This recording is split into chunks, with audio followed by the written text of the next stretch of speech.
রাত ৩টা-৪টা বেজে যায়, ঘুম হয় না বা বুম টাইপের কিছু। সো খুব এক্সাইটেড। আমি ক্রিকেট খেলতে পারি না, সো আমি কেন ওখানে যাবো? যেটা পারি না সেটা কেন করবো? মানেই জমজমাট, ঈদ মানেই জমজমাট মুভি। আমি চাই কখনো আমার ক্যারেক্টার, আমার সিনেমার ক্যারেক্টার কিংবা আমি আমার কস্টিউম, আমার গেট আপ, আমার সব কিছু যেন একটা থেকে আরেকটা ভিন্ন থাকে। সো চেষ্টা করবো, চেষ্টা করেছিও যে ভিন্নতা আনার।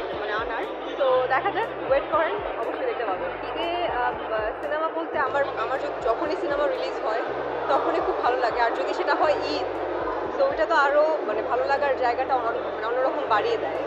তো ঈদে আমার টগর সিনেমাটি আসছে, খুব ভালো লাগছে এবং খুব এক্সাইটেড বিকজ অফ আমাদের মুভির প্রত্যেকটা গান বলি, প্রত্যেকটা যেটা আসলে মেক করা হচ্ছে, ট্রেলার, টিজার কিংবা যেগুলো আসবে, পোস্টার, সবগুলো একটা মানে বুম টাইপের কিছু। সো খুব এক্সাইটেড। যতক্ষণ পর্যন্ত আপনাদেরকে না দেখাতে পারছি ততক্ষণ পর্যন্ত আসলে রাত ৩টা-৪টা বেজে যায়, ঘুম হয় না।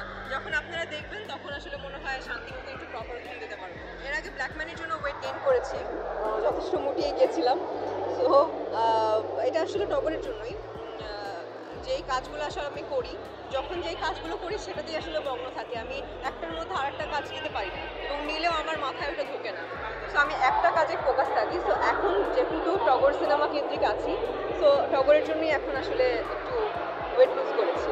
দেখুন, আমার মানে সরাসরি আমি একটা কথা বলি, আমি যেটা পারি আমি সেটাই করি। আমি নাচতে পারি, আমি নাচ করি। আমি অভিনয় মোটামুটি একটু চেষ্টা করলে পারি, অভিনয় করি। কিংবা কথা বলতে দিলে একটু কথা বলতে পারি, ওটা করি। আমি ক্রিকেট খেলতে পারি না, সো আমি কেন ওখানে যাবো? যেটা পারি না সেটা কেন করবো?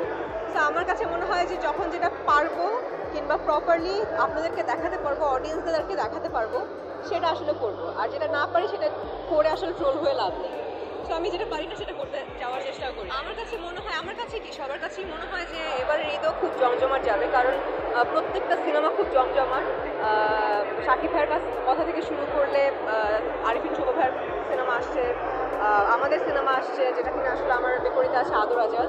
তো সব মুভিগুলোই আসলে জমজমাট। ঈদ মানেই জমজমাট, ঈদ মানেই জমজমাট মুভি।